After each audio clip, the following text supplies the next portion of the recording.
All right, my friends, welcome to a special live edition of Unsealed. This is Wings of the Eagle. I am Christopher, hopefully your brother in Christ, but your host for the night. And we are very, very excited to have Mr. Jason Sands with us. Just a second, I will bring him to the conversation. I just wanted to tell you all, first of all, thank you for being here. Please do the whole like and share thing. We like likes, we love loves, but sharing is definitely caring.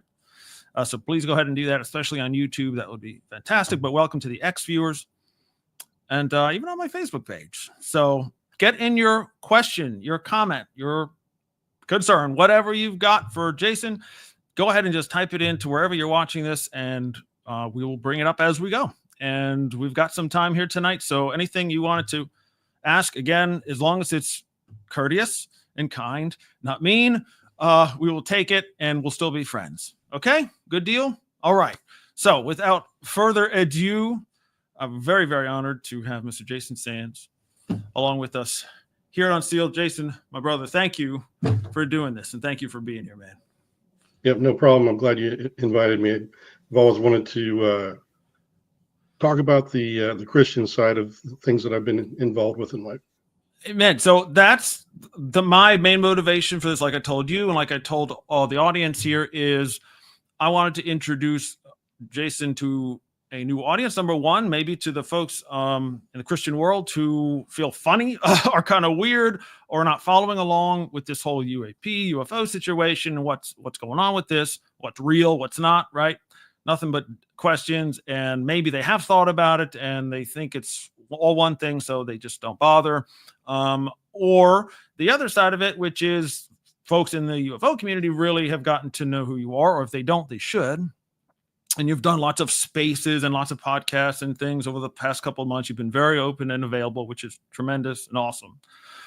So it's really been a great opportunity to get to know you from that side. But like you just said, there's another side to you that I want to make sure we all are aware of. And because it's worth knowing, and it informs everything, right? Everything that you're doing, that you're saying, that your belief system, how this all maybe affected your faith. So I want to get into all of that. But just before, just as a tiny bit of background, and before we introduce you and your background yourself, how did this all get put together is I've been following along pretty closely the last 2 years or so with the developments, and you had come out, like we said, on the spaces and things, kind of easing into the conversation. And I was like, I don't know about this guy. You know, just to be honest, like I don't know what's going on with him. Is he telling the truth? Has he been vetted? All this stuff was circulating, right? Yes. Of course, you know it well. Yeah. And it was all going crazy. And I'm like, you know what? I don't know, man. I don't think I'm going to listen to this guy. But then the James Fox documentary called The Program was released, which was your basic first public appearance, more or less, right? Yeah, it was. Yeah, and I watched that right away. Excellent documentary, and your segment in it came up, and I felt terrible. I felt awful. I'm like, this guy is telling the truth. I mean, I don't see why I was concerned at all. I'm sorry I believed anything negative at all, or was overly suspicious or critical or whatever. So I just reached out to you, right? I mean, I just sent you a DM over Twitter or X, and I just said, hey, introduce myself and say, I just want to say I'm sorry, even though you never met me, because it was presented in this way, and I kind of was buying the hype instead of the real person. Mm-hmm. And the real. That happens a lot to me. Yeah. Yeah. So that's how most it people happened. I was going to say, most people, once they get to know me, they realize I'm just a genuine person. But it's not an easy thing for a person like myself, having to go through what I did, and actually just get to see these things in real life. It shook my world too. And being a believer, a Christian, I've really had to study my Bible and reread all of it. But we'll get into some of that and how I've gotten into the scriptures again. And I really haven't found anything that's untruthful or goes against what God's word says. But there seems to be a reality that we're not alone. And that's what I had to come to grips with. That's one thing I wanted for the Christian audience to know right off the bat, but you already did it, which is it's not a joke to you. This is not some kind of thing that you're kind No, of into or whatever. You're a committed believer. You know your Bible. Just FYI, I mean, for y'all to know, we've had discussions, we've been offline, we've had talks. Guy knows what he's talking about.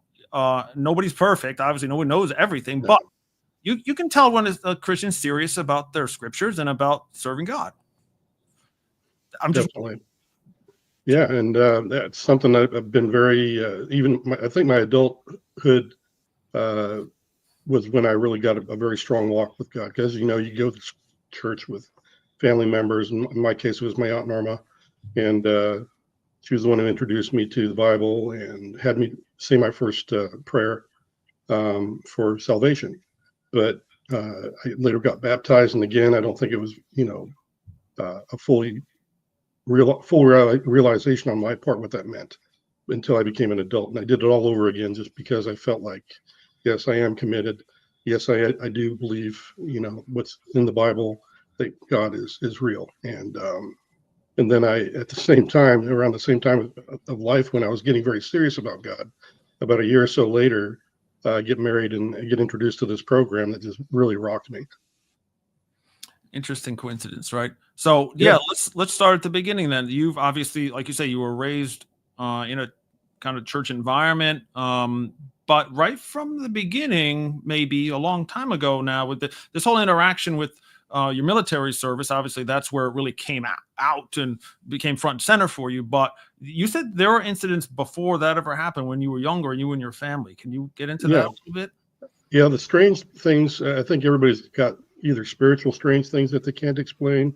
Some people miracles. Some people, you know, have been taken out of situations where they were in a really bad health condition, things like this. But this has been part of my family since I was a very small child. Just strange things happening. I don't think there was a. I think as a very young child, I don't think I ever disbelieved God because I had kids on the playground. Some of them go to church and they challenge me. Do you believe in God? And I never said no. I mean, I always thought, wow, yeah, that's a possibility, a very strong possibility. So I never disbelieved God as a child, and I still had some strange experiences. Um, and some of them dealt with being in situations where my younger sister was going to get hurt, and I felt there was a voice that sounded like my dad, and just said, "Watch out for Debbie." And at that very instant, she was going to fall towards this really sharp edge of the table. And because my mom happened to look at her when I said, "Is Dad home?" and I think he said, "Watch out for Debbie." And she's like, "Well, your father's not home," but she happened to look at Debbie and reached out her arm and prevented her from hitting the back of her head really, really bad. She still got a bad hit on the head, but it wasn't as severe as it could have been because there's a part of the skull, from what I've heard from people in the army, that's one of the places that you can kill somebody just by penetrating the base of the skull and the center part with Mhm. just like a quarter-inch of a knife, and that's enough to get you. And that's where she probably would have ended up because it was just a little bit to the left of that area that she actually did hit the table. Wow. So I couldn't explain that. Still remember the voice to this day. Very strange. It seemed like it came from everywhere. But like I said, I just thought it was Dad. I thought Dad was home and was just yelling from upstairs for some reason. But anyways, that was one of the very first times that I really started to think about God, because I actually went upstairs after my mother said, "No, Dad is not home." I'm like, "Yeah, right." So I went upstairs and he wasn't home, and I'm like, "All right, then what was this?" And that was about it. So yeah, and there's several other times. I've had friends in church that we prayed over. I remember one friend when we were in Las Vegas. My wife was saved along with me in Las Vegas for a second time, and because I kind of fell away after I went to Germany, partied out a bit, and then I got back on my feet with my walk with God. But when we were there was a lot of different things that happened with a friend had shown us their tumor that was in their brain. We prayed over them, and then later on, the tumor was gone. And they showed the pictures, and I couldn't believe that either. I was like, I have never seen anything like this. So there's definitely some reality to the things that are in the Bible, the things that the prophets did, laying on of hands, all those types of things. And I totally believe it after all of those experiences. And like I said, my mother was there for some of these experiences. My wife was there for others while we were going through church, and she could probably list a few things that she can't explain, how we ended up working through some things that we just couldn't. Because I remember one other story before we move on, but my wife and I worked at a homeless shelter for the Salvation Army, and there was a woman there with two children, and one of the children had a tracheotomy to breathe. It was really unhealthy, but ended up this woman had been in the house, and her husband had sadly committed suicide, and she had run away with the children. And after a while, it ended up that we found out she was kind of abusing the children. When we weren't looking, she'd take off in her van, but we didn't know how to end it. We wanted to take care of the children, which we did, but God kind of took care of it. It was like one night she really got angry with us and decided she was going to go sleep in the van just down the street, and our neighbor called the cops, and they took her away. And when they interviewed us, the whole thing got resolved because the cops were like, yep, this is, we're going to take her away. Thank you for telling us. And when they looked up her name, they found out that she was wanted for questioning in her husband's death. And everything just resolved in that one night. And we were praying so hard that day because it just had really broken us, because we really didn't know what to do, because we thought the child would, that was needing help, would be taken along with the wife or the mother. Mm-hmm. So that was something that we couldn't have figured out on our own. And just that was more situational.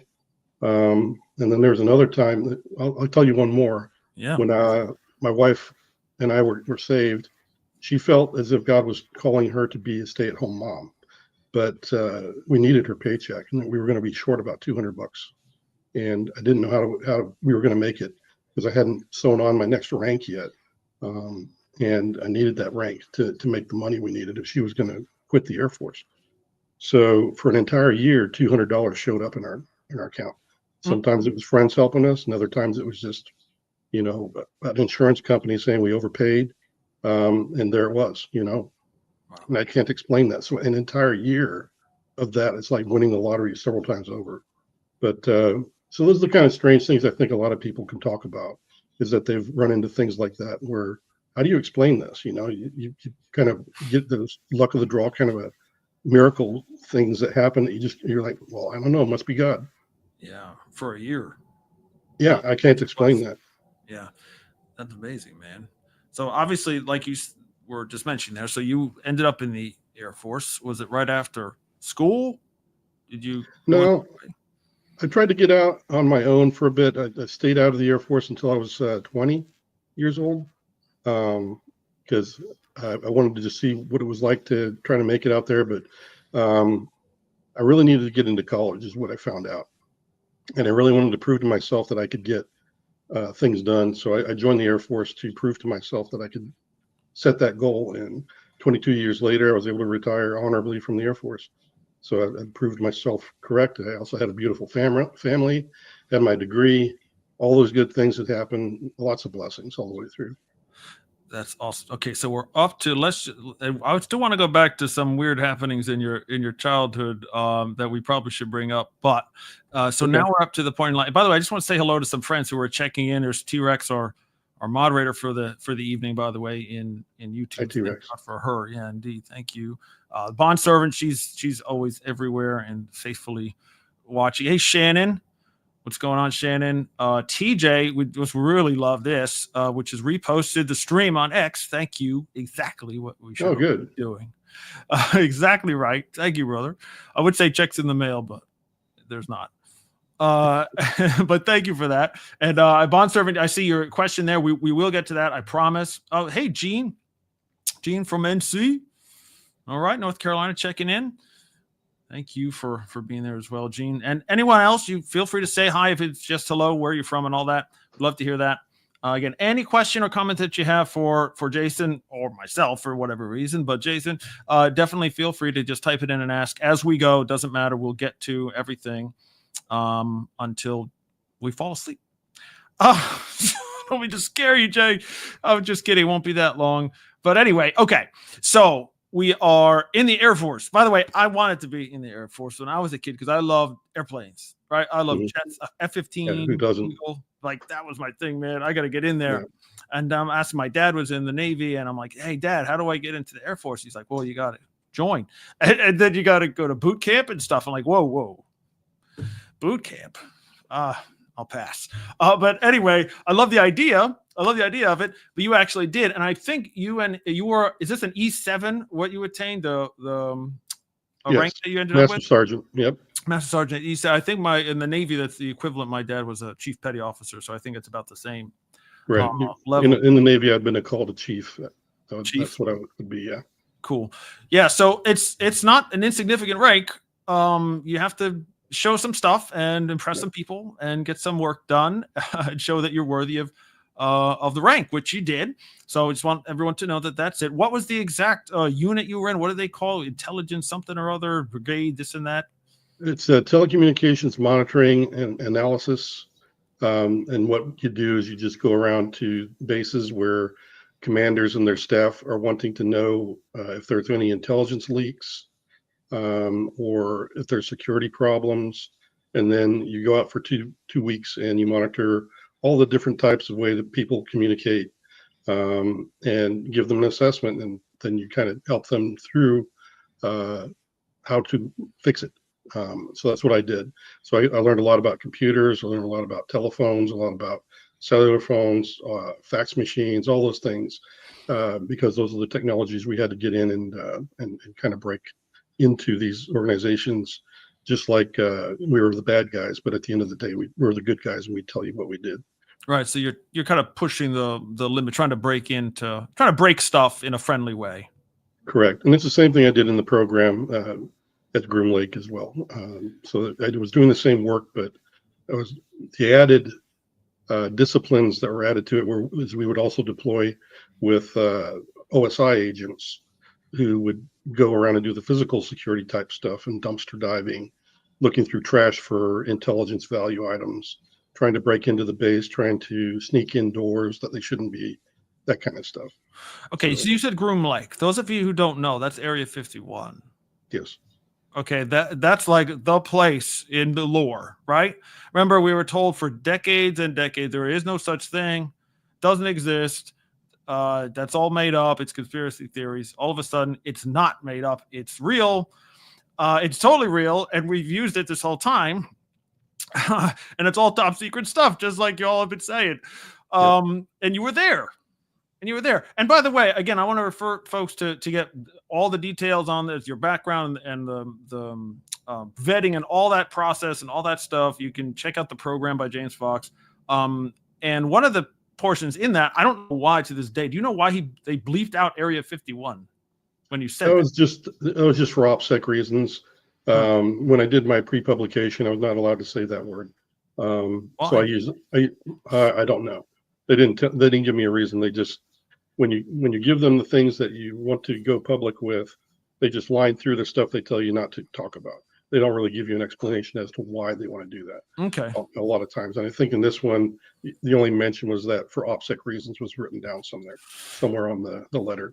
And that was all they gave me. I was like, OPSEC for what reason? It's like, is that other people? Is that for me? Is that for, what is that for? And so I'm kind of, I don't know. So the point is, you were there not just because you were some guy and who they randomly assigned to Area 51. This is top secret stuff. And when you say you're in the program, big P, right? Yeah. Capital P. Explain that to someone who's never heard that. What does that mean? Everybody's probably heard the term black program, which they fall under different categories though. Once you got into them, there are the acknowledged black programs. In other words, we don't say anything about it, but if it gets discovered, we admit that it's us. Then there's the unacknowledged, and that is when you go out there and you get discovered, we won't say it's us. And then there are the wavered and unacknowledged, which is even if it's Congress asking if it's us, we don't have to even worry about oversight from Congress bothering us. And that's what this program is. That sounds illegal, Jason Sands. Pretty much it does. And that's why it goes through a certain level of scrutiny. There's not very many of these programs around. I know sorry to interrupt you. I mean, the process is supposed to be, even if you got to that super secret waived WUSAP, level and all that stuff, the gang of 8, these 8 Congress people, the senators and congressmen, these 8 folks are always supposed to know everything. Yeah. But that isn't the case. Right. And I think there's something lacking in here. And that's one of the reasons I came forward. I told Congress, both the House and the Senate side, that it's about time for a review, because these black programs that are wavered like this, in this case, it's been around for over 80 years now. And Congress has never reviewed the program fully. And they've pretty much been given the Heisman every time somebody asks a question about it. So I think the Heisman, right? Yeah. Yeah. They just told us back off. You don't have a need to know. But there needs to be a better review process so that every, so often the program can be reviewed so that things don't get skewed or go south or go down a bad path, which is kind of what I feel happened here. Now, you would also hear the same thing from David Grush and some of the other whistleblowers. They had concerns as well, just like I did, that some of this technology, this exotic technology, has been manufactured into workable weapon systems and things like this, and they've been used improperly in my mind. What technology, Jason Sands? Forms of propulsion, airframes, stealth technologies, communication means, anti-gravity, all sorts of things. Where do we get that from? Well, some of it are eureka moments from scientists and engineers that are very smart. When I was in the program, I could tell you this was part of my things that I could talk about publicly, because I went through all the legal wickets. But pretty much there was a bunch of stuff in there that was just like vanilla reverse engineering. You knew they were talking about like a craft or a fighter jet from one of our enemies, and they were just tearing it apart, and they were talking about, what country it was from. And that was just kind of vanilla reverse engineering. And then there was this other cadre of stuff. And you would hear the scientists and engineers being very frustrated because they're like, they couldn't figure it out. And they had very little access to other people and other scientists because of the compartmentalization of the program. Really what happened a lot of times with these poor scientists is they were handed a piece of equipment and asked, figure it out. You don't get to talk to too many people. You got problems, you come to the program lead, and that's it. And if they grace you with another person, they'll grace you with another person. If not, just shut up and do your work. Mm-hmm. And that's how they work. They just go out there and they try to figure things out. And the way I saw it, it seemed like it was about every 5 to 10 years they had a breakthrough. So if it's been 80 years since the first stuff that happened, like in Roswell, which I can vouch for the fact that did happen. There was actually 2 craft that did crash, and they can't explain what civilization it came from. They originally thought it was Russians, but it wasn't. So it's been 80 years, and you can imagine they've made some breakthroughs. And on top of that, whoa. All right. I didn't do that. Somebody didn't like Jason talking about Roswell. I don't know. Come on back, brother. There he is. Okay. All right. Somebody didn't like you talking about Roswell or something, Jay. Yeah. Well, anyway, there's that kind of stuff is going on right now. But anyway, it's been going on for about 80 years. And they made some breakthroughs. So the technology's there. Some of it's our own. Some of it's our own breakthroughs on stuff we don't know where it came from. And that's pretty much where the 2 kingdoms of the technology come from. So there's this one that you can readily see. This is normal kind of stuff that we can readily identify. And then there's this other stuff that we're just like, I don't know where it came from.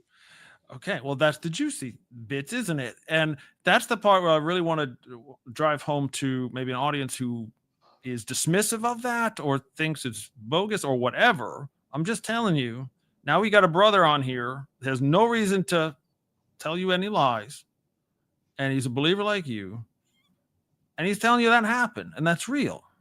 Yeah. So we have to deal with that.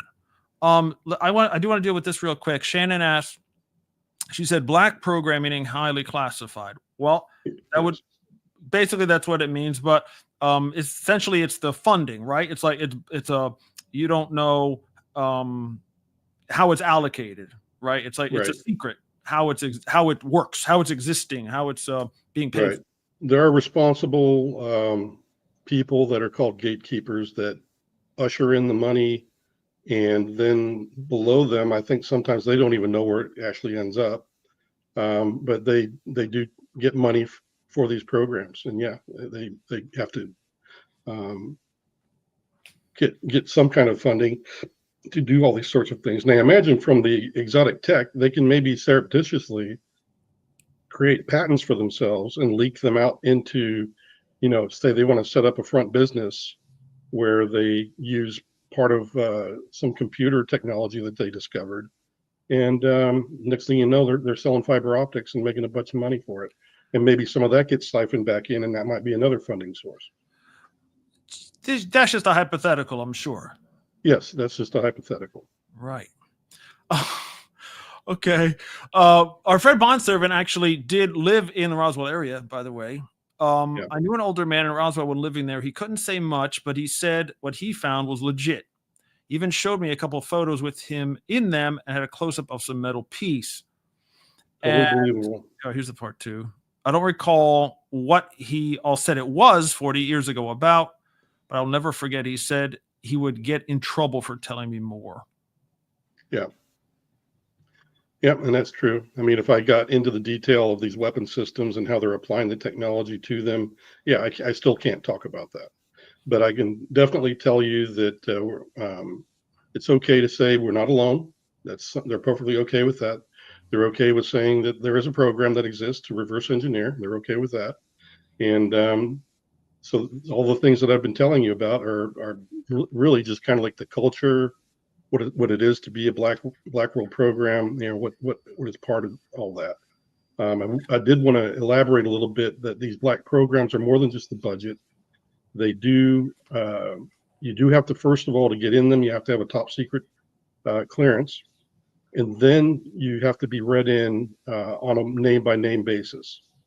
And once you're in that program, then everything you deal with in that program is marked with a code word for that program.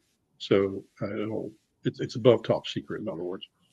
So you need to know, be read into it specifically. They have choose you to do it. Yes. By name. Then you're read into the details, and then you're given this special code word that identifies it. And that's how they would basically confirm that you're in it, if you know the word. And you've done that, correct? Several times, yeah. When you gave testimony to Congress behind closed doors, and that's under oath as well. It's not as if anyone could just go in and make up a story. You're put under oath at that time, and you're confirming code words and program names. Yes, I did that. I had to do that in a SCIF environment to only certain individuals that had the need to know in Congress, who were trying to get control of what was going on in this program, which really revolves around UAP. So that's why I came forward. That's why another 40 to 80 other whistleblowers came forward. And I find it quite strange that a lot of people that are just like me, honest people, exposed to very high strangeness, have all pretty much the same concerns as I do. You've got 40 to 80 of us now with very high clearances. All of us have had to pass polygraphs, had our entire lives investigated, and then just to become a whistleblower, had to go through the congressional legal process and investigative work. Then we had to go to Arrow, or some of us went to Arrow. Some of us didn't like to go to Arrow because they thought Arrow was compromised, but I did. And then talk to the Inspector General as well, and they do an investigation. They do a background check. and on and on. And then the final leg of your legal legs is to go through your pre-publication so that you can write down what things you want to go public with if you choose to go public, which I did. So those are all the things. I've got documentation to prove all of it. I've shown people on X the emails between me and all of these organizations. There's nobody on that's a couch potato that can outdo their investigative work. I've tried to convince people, that keep bagging on me. And like I've probably shown more documentation than any other person has. You have. I mean, just being honest, I don't know anybody else who has produced more proof of what you're talking about than you. Yeah. I really don't. So this whole campaign, or this is why I felt so bad in the beginning, which was, wait a second, he would never be in this doc at all. They ran him through the mill, right? They double checked and triple checked. They would never even put him in the movie. But it's legit as you can get. You're going on podcast, like big famous ones, and with your papers and you, right, Julian Dory or whatever, you had the papers with you and all that stuff. I'm like, how much more does a guy have to do? There's nothing apparently else. Apparently you have to be either carrying an alien or a UFO on your back. That's what they want. I guess. Even then, I'm sure there'd be a bunch of people that would say, "Oh, it's just a fake." And you would get that probably. But anyway, if folks are struggling with the content of what you're saying, you should not be struggling with the credentials of who you are, what you did. You did it the right way. You're not going rogue, right? I didn't even want to go public, honestly. Yeah, that was an accident. Going public, it was my name being put on a clapperboard just before the program was coming out, right? Which was James Fox's film, and I guess people saw my name there, and I was getting hit up pretty hard at work about it, so I had to tell my leadership, and this led to that, and finally I just said, "Oh, what the heck? I'm just going to go public." But up until that point, I had told James Fox, the film director, "You're not going to show my face or and you're going to mask my voice." I had no intention of going public, but all that happened a different way. So I guess God had a different path for me.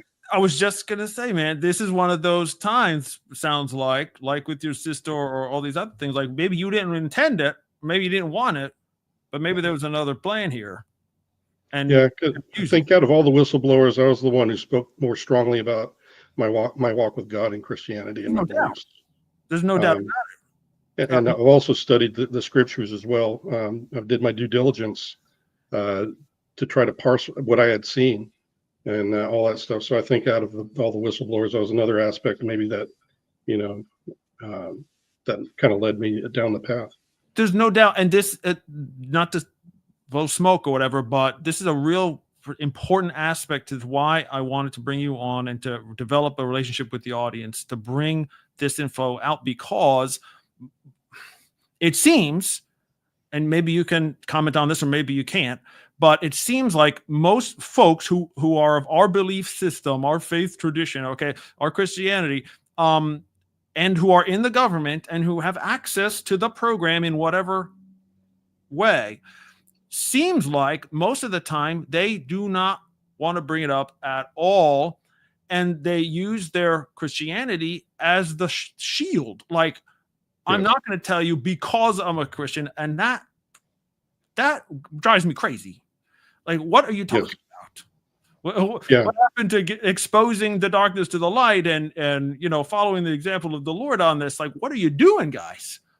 I think a lot of Christians grow up like I did, where, that's a controversial issue in our day and age. I think actually 2 millennia ago, when God was actually more active, I think, with us and the early Christians.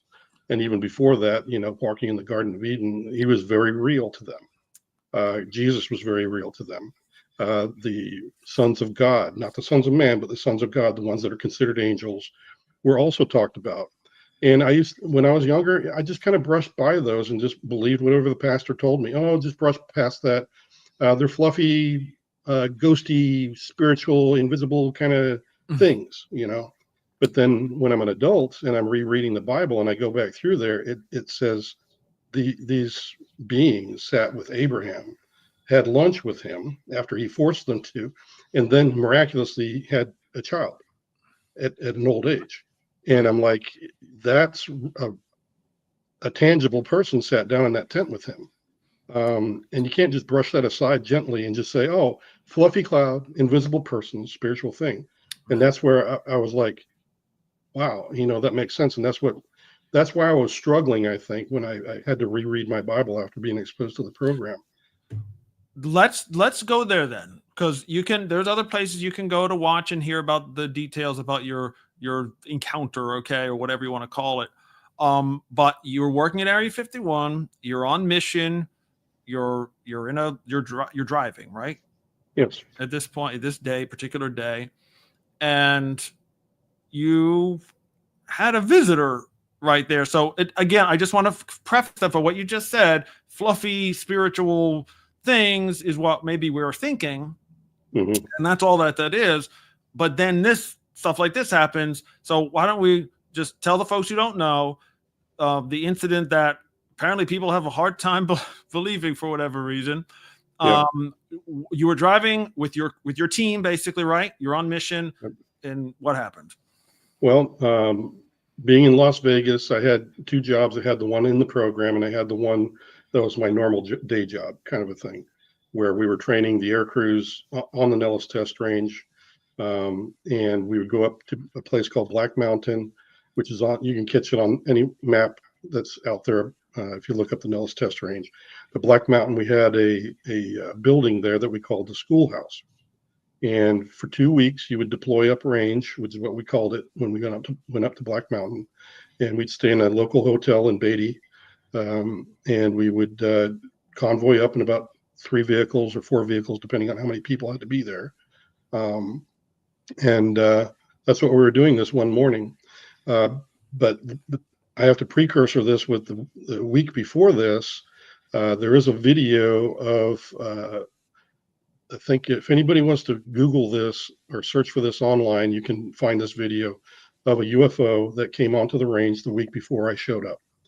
And everybody that was at the schoolhouse working there the previous week saw it because it flew right by the schoolhouse and down through the valley.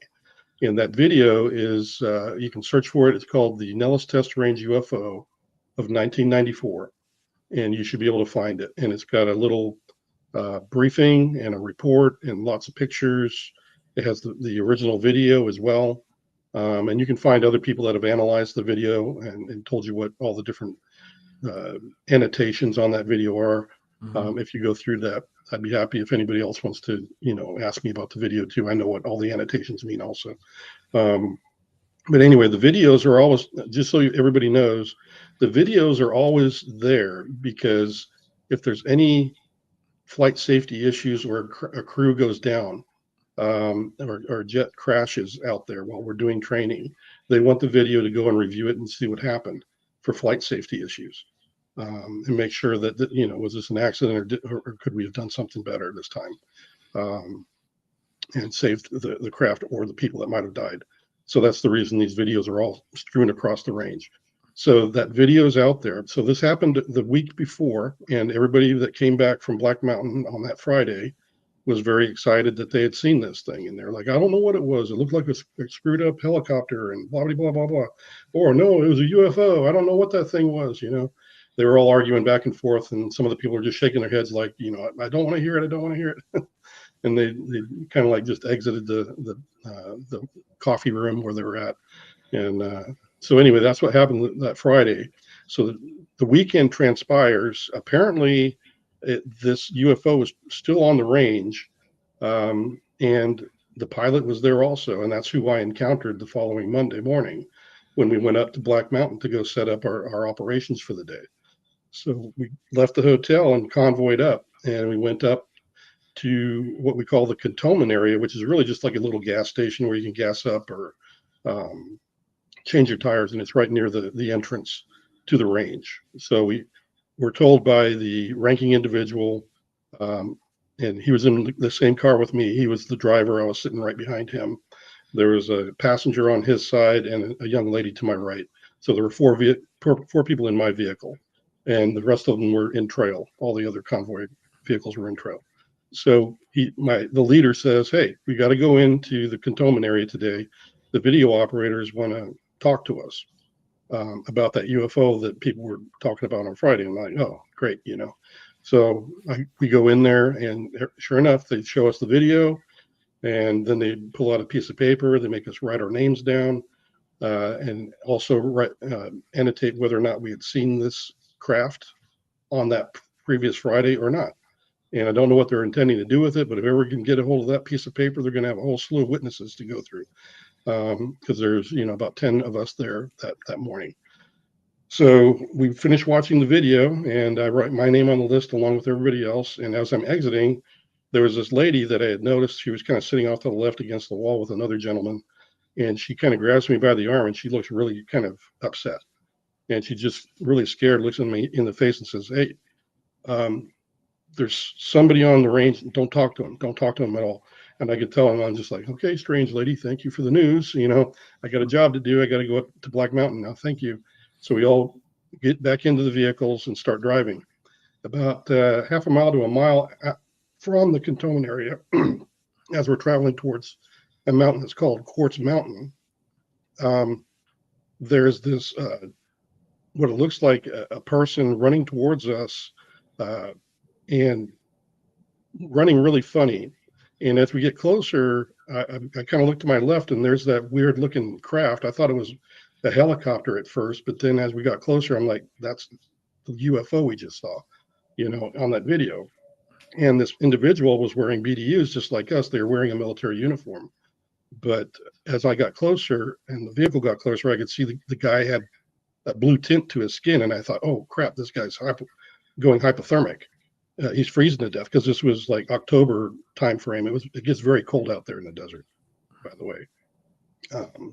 So anyway, as we get closer, I'm starting to open my door and thinking I'm going to have to administer, medical aid to this guy. And I'm trying to pull my jacket off because I think I got to wrap him in something and all that kind of stuff. And then as I'm opening the door, the guy in the passenger seat, he screams, "He's got no effing ears." And I'm like, this guy's dying, and you're talking to, I was like, holy crap. And I'm stepping out onto the roadway by this time, and I shut the door. The guy's like on the other side of the door, like no further than 2 to 3 feet from me. As soon as I shut the door and I look up at him, I'm like, he's got no ears. His eyes are too big. How is his uniform so clean? I was really starting to get freaked out, and it was like that, you just encountered a rattlesnake. Kind of a thing where you're like in fear for your life.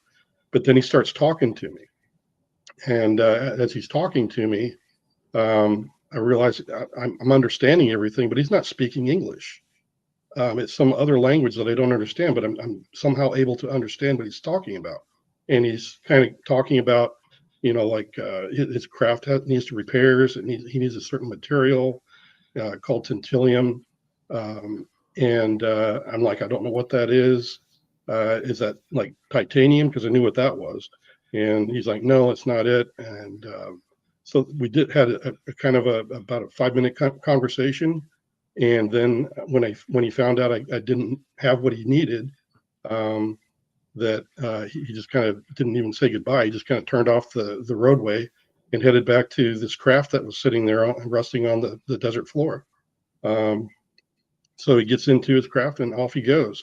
At some point during that conversation, I remember looking at my fellow airmen in the cars, and they all seemed to be zonked out, like they were just like drooling on themselves, kind of like zombie stare, not like nothing's going on upstairs. And then when he finally got up over the roadway, then they all came to, and I was back in the car at that time, and we just didn't have any time to mess around. We just had to get up to the Black Mountain, and I'm like, waiting for somebody to bring up, did you see that? And nobody said anything, and I was still kind of in shock, and I just kind of kept quiet. And I'm thinking about a lot of different things, like what I'd heard in the program, what I was exposed to, because this was like a few months after I'd exited the program and got read out of the program when this encounter occurred. So this was outside of my duties in that program. But anyways, we go up to Black Mountain and set up for the day. And then at lunchtime, I had a very strange compunction to go eat lunch outside, even though it was really cold. And I have missing time, and I don't know what happened. And I have two images in my head from that time. I can see the schoolhouse from about 150 feet above it in the air. And I also have a star map that just was emblazoned in my head that I can't get rid of. So somehow in that missing time, those two images were put into my head. How much time is it? I was gone for we had an hour for lunch, and I remember coming back and I didn't have much time left before we started operations again. It's almost an hour. Yeah. Wow. Could you, the map, do you still remember the map? Like I drew it for David Grush and the UAP task force people, and I produced it for them because they asked the same thing. And when I handed it to him, David Grush kind of is into astrology, and he has a way of looking up the star maps that are out there. And he just said, "Oh, this is the constellation Leo." And I was like, "Really? I don't know." He's like, "Wow, that's kind of amazing. You don't know anything about stars, and yet you drew a map of Leo." And I'm like, "Okay, whatever you say." But yeah, but that's the map I drew, and I still have that laying around somewhere. So that was a part of it. That's amazing. So there's a lot of things going on right here. Okay. As far as you know, you're the only person in your convoy, your group, that remembers or saw anything. As far as you could tell, everyone else was kind of like frozen in sleep mode. Well, at least the people in my vehicle I knew were frozen. The people behind us in the other vehicles may not have been able to get a good shot of it because I'm big, and this individual stood about a good half a foot shorter than I, and they'd have a real tough time telling whether or not it was a human or an alien, really, because I was probably obstructing their view. But I don't know if those other people in the other vehicles were zonked out like the people in my vehicle. Wow. And this didn't last very long. It's just a quick convo. 5 minutes, then we were out of there. Yeah. Mm-hmm. And did you see him get into this vehicle? I did. Yep. He walked over to the vehicle. That was part of the 5 minutes that I described there, maybe a little bit longer. But he walked in there. The canopy lifted. You could see a cockpit inside. There was two seats. One looked like was the pilot seat, and another one behind it. And he got in the front seat. Canopy closes. Craft powers up, and off it goes. And by the way, the program shows this drawing. Somebody else made a 3D model that it looks really exactly. Somebody did a really good rendition of it. They did a great job. That's on my website, or that's out there on the web as well. I think several people have reposted that. And it really does, to be just perfectly honest, it really does look like the video of the days beforehand where they recorded it. Something. Yeah, there's only a few things that I could describe that aren't that you can see in the video, but not very well. It's like the ram's horns part of it. Right. Like when it was resting on the desert floor, they were straight up and down, and they were like the landing gear on a helicopter, and it just rested on those. And then when it was in the air, the ram's horns kind of spread out a bit, and you can see that in the video. If you look at the video, you see that. But also there was this kind of a mist that kind of went poof, poof, poof, as it was flying, and I don't know what that was. So that was one of the aspects that very few people have heard from me. That's part of the encounter as well. That it had some kind of a strange mist. But if you look at the video and you remember what I said about it, you'll kind of detect that as well. If you look at the video, even though it's a bit grainy, you can still see that mist appearing in the half circle of those ram's horns that are on the left and the right of the canopy. Maybe that's what he was trying to fix. Who knows, right? Yeah, it could be part of it might have been part of what he had to repair. I don't know. Also, I wanted to mention, apparently I've heard from scientists that the tantalum is actually a byproduct of nuclear fission or fusion. I'm terrible with science. I'm sorry, guys. But anyway, if I had known about it, there is another part of the test range where they do nuclear tests, and tantalum is probably there in the ground. So if I had been smart during that encounter, I would have told him Well, that's where the stuff is. how dare you not know that? Why Yeah. do you think, and this is speculation, obviously, unless it's not speculation, why was he wearing a uniform? That it was definitely obvious to me when we were having the conversation, and I was trying to tell him, Groom Lake is over there. They do high tech stuff, and he's like, and a wave of this emotion, hit me of disgust, and he says, "They're barbarians and murderers. I'm not going to go to them for help." And that was very telling to me, because then I thought, this guy was working with them. That's probably why he's wearing this uniform. At least that was my impression.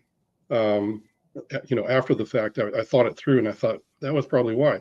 And he probably had an altercation with them or something, and maybe they shot at his craft, and that's why it was damaged. So all that's the best theory I have as to why he had the uniform on, his craft was damaged, and he had a bad impression of the people in the program. So those three things line up on that theory.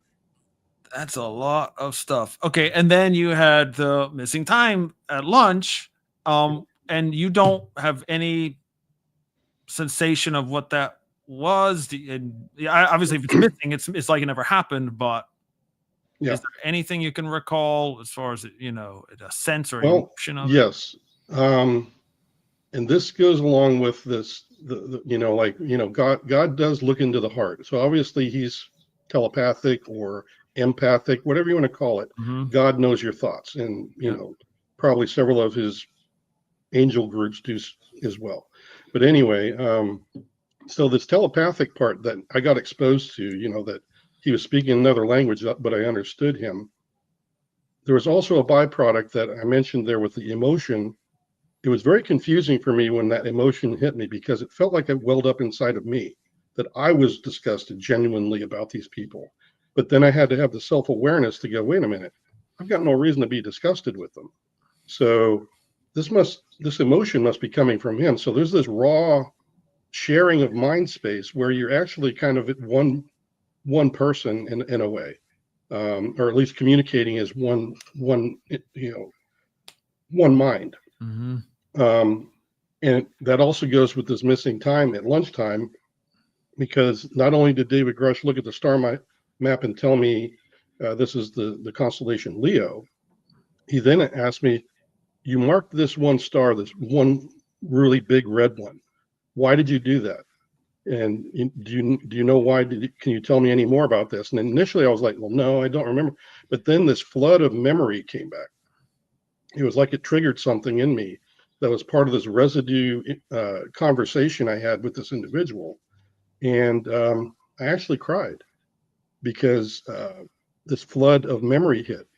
Apparently this red star had expanded at some point, and one of his people's planets, there's a lot of people that died there. And since they're telepathically connected, they all felt that.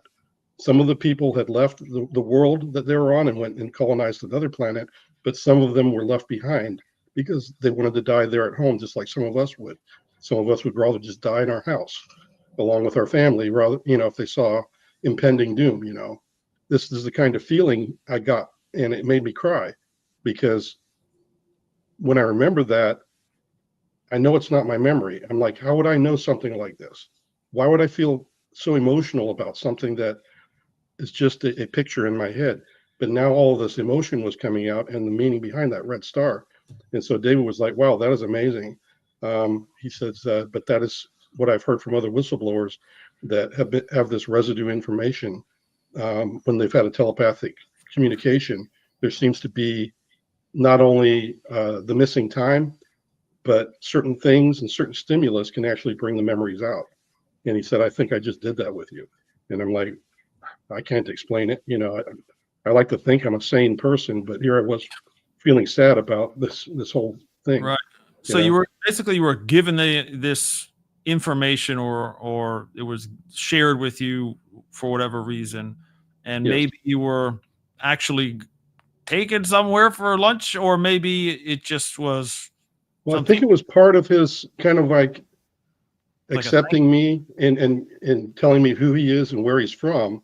I think that was part of his story himself. Maybe that's what transpired over the lunch, is that, when he contacted me, I think, because I felt a great deal of respect as well emotionally from him, that would be something in line with his way of his temperament, that he would want to share that kind of stuff.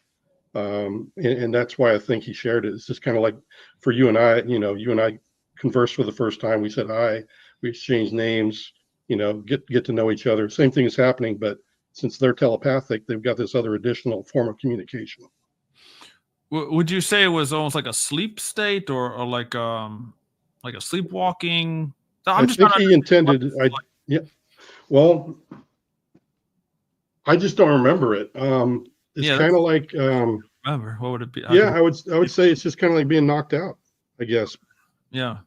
Yeah, you just don't remember it. It's just kind of like a part of your day. You're like, gosh, what just happened? I walked out with my bag of lunch, and now it's gone, and I'm back here at the schoolhouse. What happened? Wow. You just kind of you feel very disoriented for a few minutes, and then you get back to work.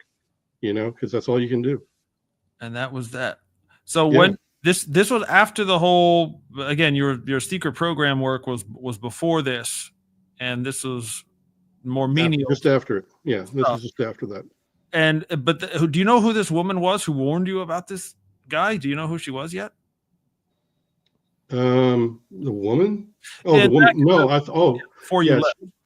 They that cantonment area, that little hut where they were, and they work out of there.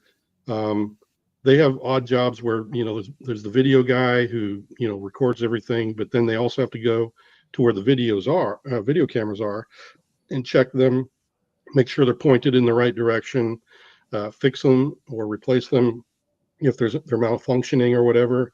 So they're constantly doing that kind of work, and I imagine that's what they did over the weekend, because we're flying all the rest of the week. They have very little time to kind of fix stuff. So they probably were in there over the weekend, and maybe she was just working on the site and ran into this guy. Or caught him on camera or something, and just basically. Yeah, she definitely knew he was there and didn't like it. She definitely was scared. Interesting.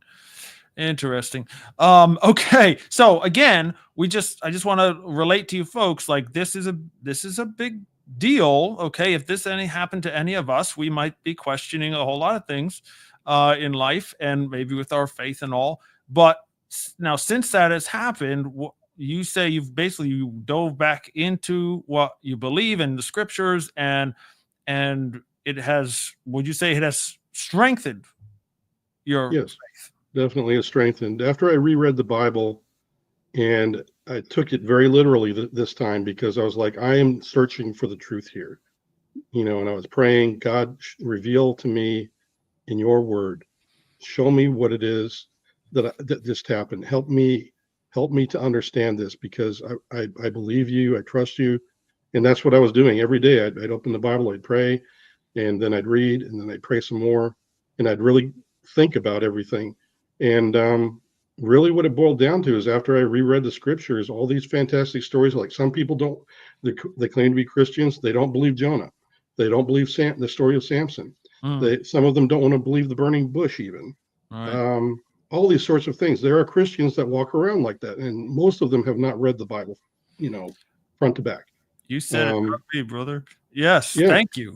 That's right. So that's what I did. I was like, to heck with this. I'm going to read it front to back again. And I actually went through it, and I'm like, wow. I think that the Bible strengthened my belief, because I was like, not only do I believe in God, but I've actually seen some of these beings, these other living beings that are out there, because the Bible actually describes groups of angels, seraphim, cherubim, and a number of others. Mm-hmm. There's the Nephilim that were supposed to be the Watchers, which were also another group of angels, and they were intermarrying with us and humans. And that's why the flood came, is because they turned into an abomination. And God really felt like pressing the reset button on all of it. So all these things became reality to me, unlike what I was before all of these encounters, where I could just think, oh, fluffy clouds, angels, yay, oh, I'll pray to Saint Mary today, or, just whatever. I was no longer that little fluffy cloud Christian. I was like, no, this scripture is real. These are witnesses, eyewitnesses of the transfiguration of Christ. These are the witnesses of God in the burning bush. These are the people that heard God's voice audibly. These are the people that saw angels on our earth doing things, interfacing with us. And the Bible even describes a hierarchy of organization and governance, just like the NHI are. We're just calling them different things in our age right now and secularizing it, but it's all in the Bible. What? So it's very real now, basically. Like it was before, it was ethereal or philosophical, but now it's reality. Real. Right. It hit me like a brick, and it was like, this is real. Amen. That reading of that Bible that next time around was like, not only am I reading this for real this time, but I believe every word of it now. That's what was happening to me. We need a church full of Jason Sands, then, because that's what I think that's how we're supposed to read it, isn't it? I mean, that's what takes these things at face value. Yeah, if I could get away from all the hubbub of the sensationalism of UAP and stuff like that, and just agree with the fact that, yes, there's a reality to all these, that we're not alone. The Bible says we're not alone, for crying out loud. To that point, I think this is a good point to bring this up. A bunch of asked this earlier. I'm curious how the unseen realm reconciles with what like the bluish man with no ears. In other words, we're talking about things that you can't, the Lord and his angels and things, normally you can't see them. There's this other place wherever they exist and you can't observe them, but then you have instances like what happened to you. Where do you put that in to that system? That was also part of the Bible readings as well. Like I was saying, that instance with Abraham struck me really solidly when Abraham was eating lunch with these sons of God who gave him a baby. And the rest is history, kind of, so to speak. Right. That's where I categorize this bluish man, is that Abraham could tell that these individuals were not people. They were sons of God. And he begged them, bless me, come eat with me. Don't leave. And they really didn't want to eat with them, but he begged and begged until finally they gave in.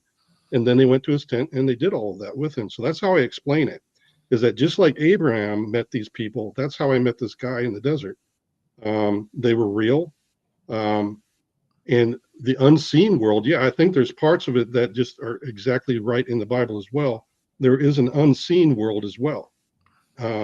It's like, where did God go after he walked in the Garden of Eden with Adam and Eve? I don't know. It's unseen. Is it another dimension? I don't know. I know science has figured out that there are other dimensions, and I can see where, just to make it easy to understand that in a two-dimensional world and in our three-dimensional world, that if, there was a piece of paper here and you're a two-dimensional person in there, you could see me when I touch the top of the paper, but then when I pull it away, you can't see it anymore. Mm-hmm. When I touch it, pull it away. And each time I do that, if I move where my finger is, I can appear over here to your right, I can appear to your left, but you don't know where I went in between. But in the three-dimensional world, you can see me poking my finger from one place to the other. Now, think about a higher dimension, like a fifth, sixth, seventh onward dimension. Yeah, it could be unseen by us because our brains just can't comprehend. Right, but be in the same space, but you just can't observe them. Right, so that's just one of the things that I latched into science, and I'm like, that kind of explains this unseen part of what's in the Bible as well. All right, let's. She has another question here. So, would it freak people out to know this, the truth of the matter? Is that why they don't admit things? Is it that simple, or is there more to it? That is the fear that a lot of the people in the program have about this, is that you got to think, when this program was started, we were in the McCarthy era. Everything was a threat. Everything was a Russian. Your neighbor was a commie. You didn't know who to trust or whatever. And we are very fearful creatures. So that was what they've always assumed, is that, if we let the cat out of the bag, that we're not alone.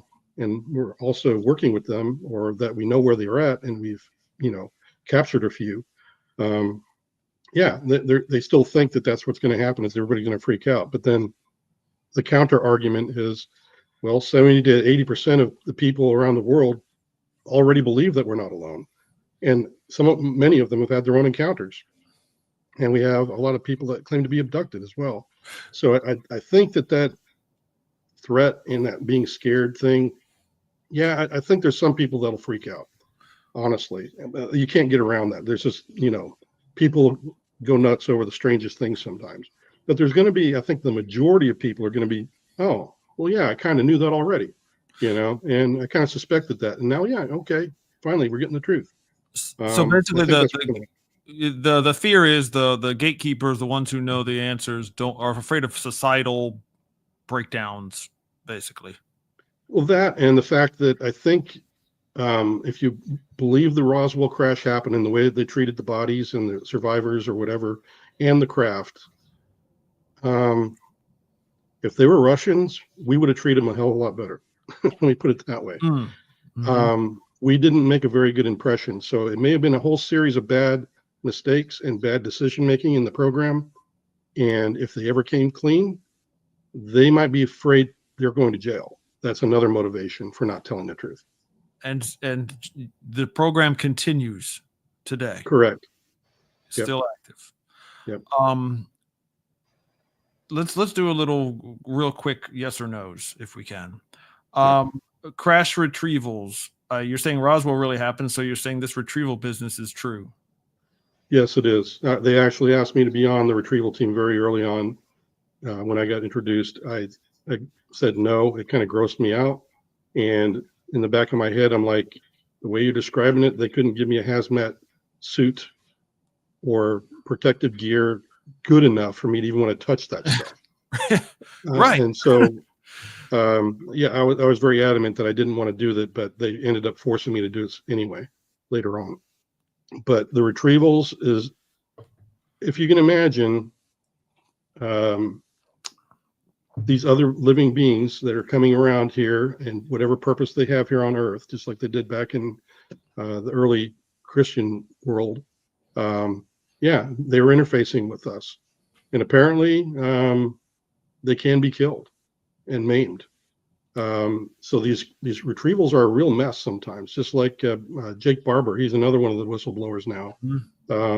I knew him before he came out, about a year before he came out public. And we talked. So yeah, he's got it right when he says that he's lost some of his air crew people and ground crew to these retrievals, because it gets real nasty. You get some of the survivors will give up willingly, and other ones are fight or flight, just like they were in Virginia, down in South America, where James Fox investigated. Right, Brazil. And you if you follow that whole story there, you've got three individuals running around from another civilization, and people are chasing them down, and then the military shows up and whisks it all away. Horror story, bad retrieval stuff. You got, in that story, if you believe it, is aliens dying, and you've got some of our own people dying who encountered them. It's a real mess. Retrievals is a real mess. Do you know, and if you do know, can you say, are most often, when there's a crash, is it because they had an accident, or is it because we brought them down? A lot of times it's because we did it. That's how the Roswell crash occurred. Radars were not encountered until about World War II era, 1940s, 50s. That's when the radar tech came out. Well, guess what happens when they got hit? It was like a directed energy weapon, and it screwed up their craft, and they crashed. Is that what we use now? Yeah. DEWs? What's that? Is that what we use today? DEWs? Different versions of directed energies, yes. In other ways that they've learned since then to take them out. Yes. They do it for fun, like it's fishing, or they think it's a threat? No, they've learned how to track some of them. Their neutrino trails are one way of doing it, of sensing them. So they do, there's another aspect of the craft. When it comes into our atmosphere, it changes power generation phases. So you can detect that as well from space to an atmosphere. Some of the craft actually display its signature when that occurs. So they get an idea, and they have prepared very well for those kinds of things. They want more tech, and they are going to get it, by golly. It's weapons thinking, basically. They just want more weapons out of it. Well, I'd like to think that some of the scientists would want to use it for good, the technology for good. Mm-hmm. But because this is hidden in the Department of Defense, you can tell that the military's had a very heavy hand on weaponization with this technology and bent it to that. I think if we got to a better spot, like, I've been trying to tell Congress and pleading with, people that there is a common ground here, just admit that we're not alone, and that this is all real, and just leave the weaponization stuff to the side. That's national security stuff, but at least then you can actually go out and use these same technologies and share them to the medical field or the power generation scientific field to get free energies and things like this, and start really helping mankind rather than weaponizing everything. Dual use, as you would say. Right. I mean, think about it. They make tons of money if they did that. Of course, you're the richest guy in the world if you could give energy away, right? Yeah. So I think that's a common ground playing area that I've been trying to convince people that it's good for us, it's good for them. Can we please get over this? Don't want to talk about it, I want to lie all the time thing, and get to a more mature and adult sort of a way of handling things. But I think it's gotten so far out of hand that they are just so bent on never telling the truth because, like I said, I think they've made some mistakes. They're afraid of accountability, basically. Correct. They don't want to go to jail. Mm-hmm. And they're making innocent, airmen and soldiers and whatever year after year lie about it. And I did tell Congress that the only way that some of them will come forward is if they have amnesty, and that they won't go to jail, but then they might tell the whole truth and nothing but the truth, but I don't know. Is there anything more about crash retrievals that you wanted to say tonight? Just that, again, we're not setting the right tone. I mean, just like, when you're living your life for God, what kind of an impression are we giving to all these other creatures that are out there? I mean, the watchers are here taking note of everything according to the Bible, of all of our acts and our deeds and our words and what we've done. What kind of impression are we actually leaving in that record? That's the other part of the retrievals that I think should shake you, because aside from retrievals, we've been told by God himself that this is the way we should live, in love and harmony. And yet you see every day, you go to church on Sunday, the next day you're yelling at your wife because you're looking at porn, and stuff like this. And you're going to fight tooth and nail for your porn. I mean, honestly, we got to do better than that. Amen. And it's a good point, by the way. And the Adam and Eve, like you mentioned earlier, well, it's Cain and Abel. It's kind of like it comes down to that, doesn't it? Like at the end of the day, old, yeah. Are you gonna? It's a full make circle. A weapon to kill your brother with, or are we gonna do it the Lord's way? Yeah. Yeah, I feel a lot of times after all this road that I've been on, it's all just come full circle. I started here, and now I'm all the way back to where I started.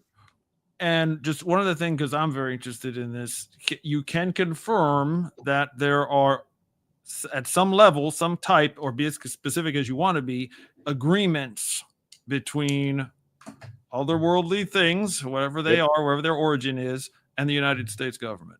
Right. And in a biblical sense, I don't talk this way in the X spaces and stuff, but the way I look at it is the people that are in agreements are the ones that are demonic. These are the ones that were considered the fallen angels, and they're trapped here on earth, as it says in the Bible. They were cast down to earth after they were expelled from heaven, like a lightning bolt, is what it says in the Bible.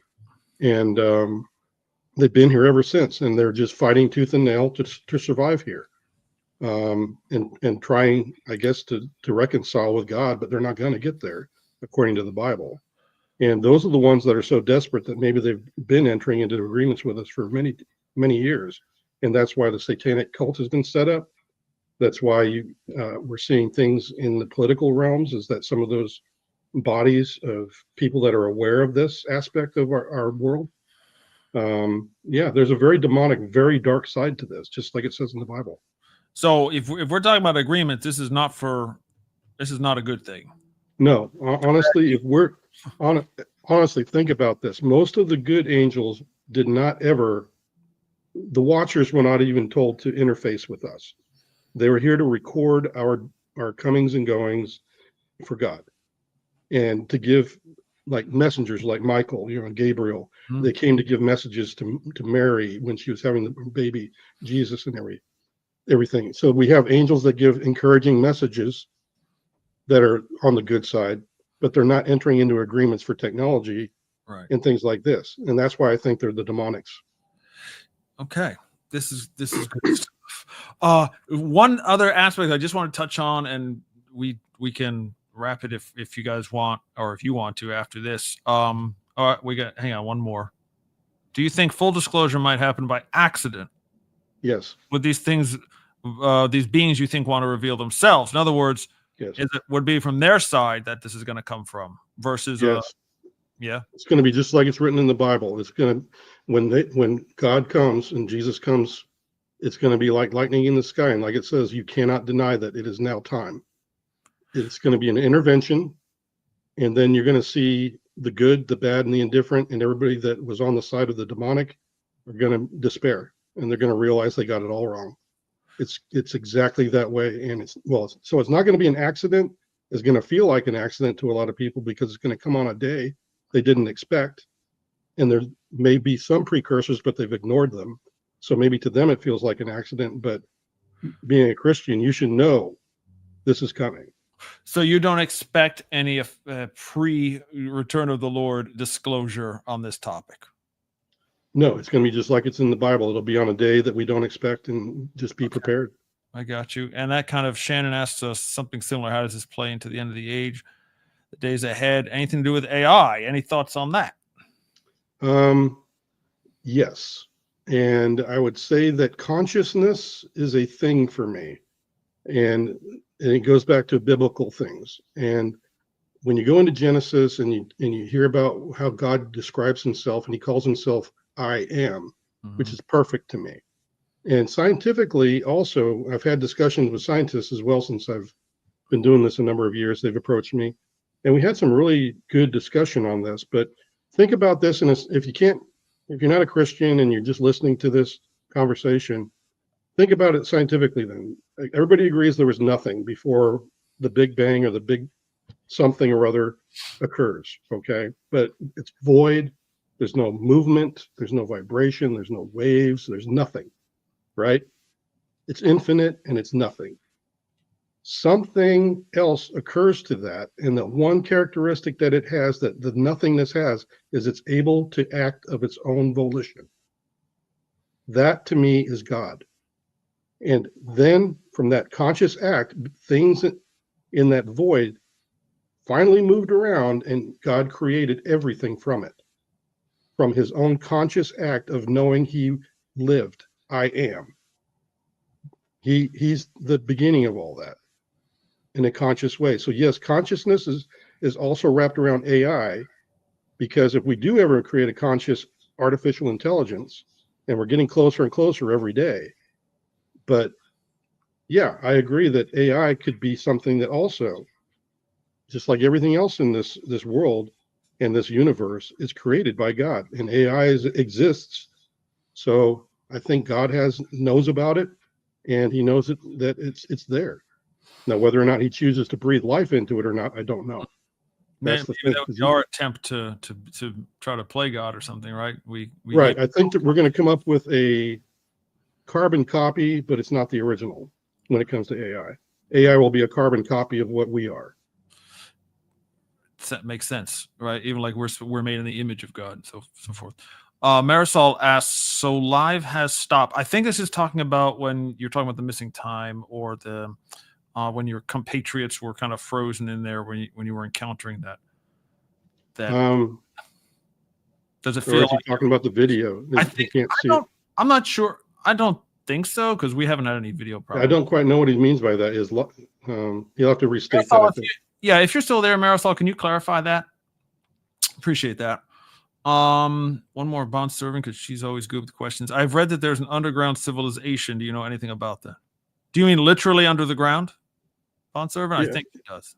Well, in the program, no, I never encountered any evidence that that was the case. However, in the Bible, it does describe a time, I believe when it was Job, the book of Job, and God calls all the angels to him, to his throne, Yeah. and Lucifer's there. Mm-hmm. And he asked Lucifer, have you seen, my servant Job? And there's none like him. And and he says, what have you been doing? And Lucifer says, I have been walking up and down in the earth. Right. So yeah, there may be a place down there, just like it says, and maybe hell is part of it at the very center. I've heard horrible things about that from people that have had near-death experiences. That yeah, there may be underground stuff that we can't get to. I mean, we barely scratched the surface of our world. We've only gotten a few miles of the thousands of miles we have to get to see anything down there. You mentioned it earlier too, with these angels that sinned and were locked up in this place. Their place is somewhere. Yes, it is, and they call it. What do they call it? Or the Sheol, or yeah, I think it was Sheol. Yeah, I death. think Sheol is the name for that. Yeah, but anyway, there's New Testament names. Yeah, and then you have to get into the 9 levels of hell and all this other stuff when you talk about it. We don't have time I for don't that. do. Probably. Yeah, I don't waste my time on all that. Chris, we have talked some about possibly an underground or undersea. Yeah, I mean, I've talked about a lot of stuff. And do you have any experience or knowledge of anything under the ocean? Well, I know that they have tunnel systems in the program. They're very good at doing that, hiding things. I would say that as a military guy, the ocean floor would again be a very great place to hide if you wanted to and operate from. So there may be some naval military services that can tell you more, and programs that are in the Navy that could say, yeah, we got bases down there.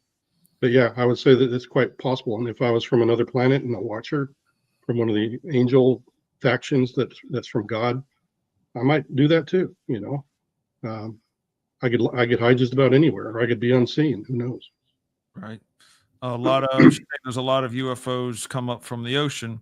Yeah, there's a lot of that going on. Yeah, there is. You have a lot of eyewitness accounts of that. You're right. And honestly, I don't think they're all lying either. Even if just one of those stories is correct, you got to pay credence to that. All right, we're gonna do one more for Bonston because I can touch on this a little bit. What do we make of these New Jersey orbs and quote unquote mystery drones? Right. So I think it's an operation that's ongoing with the government right now. I think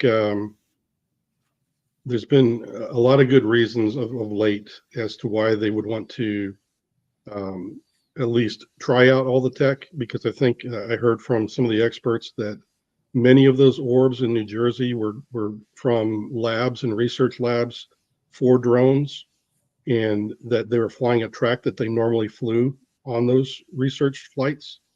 And then all of a sudden they're doing it in mass. So I think it was maybe a test by the government, and still is a test to desensitize us to drones, number one. And number two, to test their drones out and see how they do flying around all together, and whether they have a bunch of in-flight accidents and things, and whether they can deconflict all that. Interesting. Okay. One thing I did want to talk about before we go is your younger years again, if we could. Yeah. You had visitors at some point, right? Oh yeah. Yeah. Did you want to discuss that at all? Yeah. My mother was there for both of these. But the first encounter with these two individuals that they're fair-skinned, platinum blonde hair, blue-eyed. Both of them stood about maybe a little over 5 foot, maybe not quite. How old were you then? I'm sorry.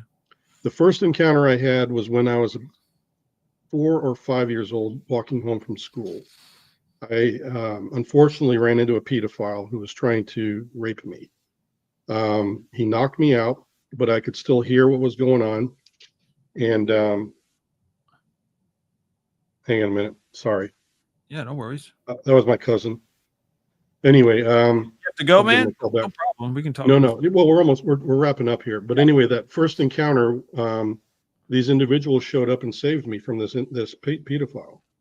and left me on my doorstep. And I told him I can't see. He touched me on my temple, and I could start to see.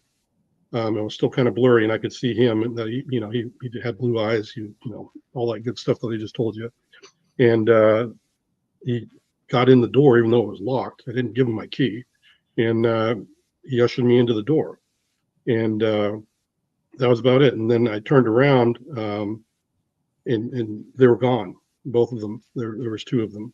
They could have been twins. They looked very similar, but they're not identical twins to me anyway. But I had a splitting headache from being knocked out and everything, so I just went to sleep. But the next day they came by and asked about me, and my mother answered the door this time, and it was the same two. And she said that it was all very strange, because the same thing happened to her, because she turned around to go back and get some tea for them, because she was saying, "Oh, you're the one who helped my son," and she's like, "Let me get you some tea," and they never came in. And she went to the door, and it was only just a second or two. And where we lived back then, the road just is very straight, and there's no way they could have hidden, really. And they were gone, just disappeared on her when she went to the door. And she's like, "Oh, they buggered off," And then the second time was when I was a little bit older, when I was 10 years old. They show up again when we're living in San Jose, California. And my mother and father were separated at the time, and my dad was really pissed because my mother had another child that wasn't his, and he just really dumped us in San Jose. And we didn't have very much food and everything else. And again, these two individuals showed up, and they look exactly like my mother remembered them back in England, 5 years earlier, except they had these strange purple or blue rain jackets on, even though it was, warm weather and there was no rain. But they were wearing these things, and they were asking her strange questions about, "Do you believe in God?"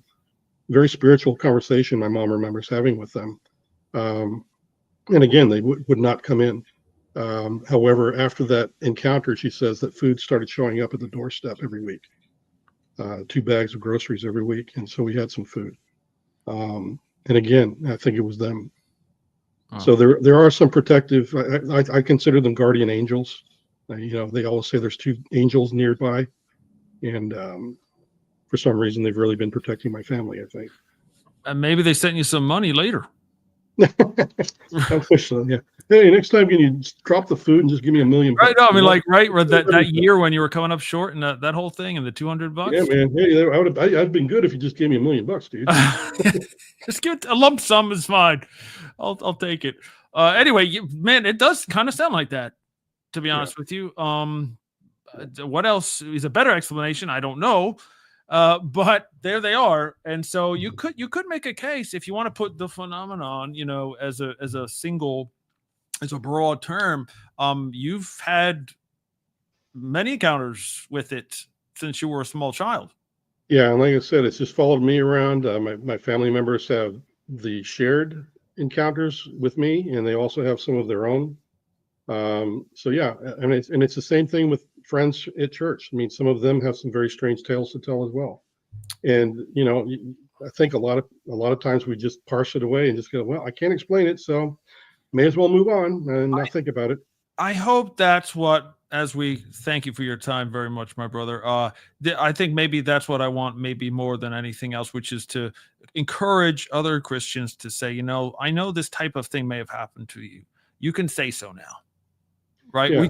We can talk about it. You can it's not going to be unscriptural. No one's going to kick you out of the church, or at least not. I won't.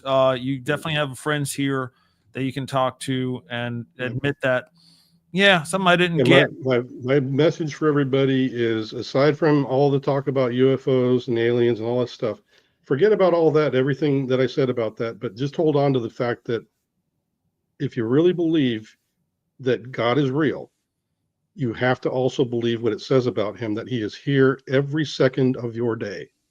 He's counted every hair on your head. He's seen every moment of your days on this planet, as well as what's happening before and after our life here on Earth. Just hang onto that and realize that God is real, and these strange things where you end up in a good way and there's a blessing, thank God for that. Honestly, he's real, and he wants to hear that. I mean, who who's a nice guy out there and does great things for people and doesn't want to hear thank you? That's what God lives for. I mean, honestly, he walked in our garden, the Garden of Eden with Adam and Eve, and answered all their dumb questions, right? But he did it because why? Because he's Abba. He's our dad. Amen. He's our father. He loves us so intensely, and he just wants to hear our thanks and praise for him. Minister Sands, excellent work, sir. And like you said, right from the beginning, right? Maybe you did hear Dad's voice that day with your sister, right? Yeah, it could be. I don't know. It can manifest in any which way he wants. Abba's voice is comforting and true. Amen. Brother, thank you, Jason. You are welcome here with me and this program or platforms that we can offer anytime you want. Just say the word, and we'll be happy to have you. And if anyone else wants to reach out, you can catch Jason on X. The link is below. I'm also going to add his Instagram and TikTok if you're interested in that. So catch up with Jason on those platforms. His DMs are open, I believe, right? You can send a message. Yep, you can send me messages. Yep. Please. Unless I block you for being a bad person. Be bad, be blocked. But the assumption is you're not. So definitely go reach out to him. There's links below for some more resources on the work that I've done here on this topic. And again, reach out to Jason. And this isn't over, guys. We're on a team, right? We're all part of the same family. We're all part of the same team. We're getting to the truth here together. Like you said, man, lean on the Lord. Jesus knows our hearts. We're good to go. Just buckle in. Yeah, and as you know, Chris, there's more to the story as well. There's other encounters I told you about, but that we didn't discuss here. So there's more to come later. Amen. Anytime you want, man. And thank you to Taryn and all who are helping out tonight. There she is. She would dig to see you back here. So she's the boss. Yep. I have to come back now. Okay. Thanks, T-Rex. Very good. Jason Sands, thank you, my brother. We will speak very soon, my friend. Yep. Thank you for having me here, Chris. It was good to speak on this topic. Yes, sir. Amen. And it's not the last. All right, friends. See below for links. Check them out. We got a course. We got books. Got all that stuff. Get in touch with Jason. We're just getting started here. This has been Unsealed, a very special edition with Jason Sands. I'm Christopher Manti, and until next time, stay in the Word of God. Stay in the voice of God. The Holy Spirit will be with you every second of every day, like we just heard our brother say. So till next time, this is Wings of the Eagle.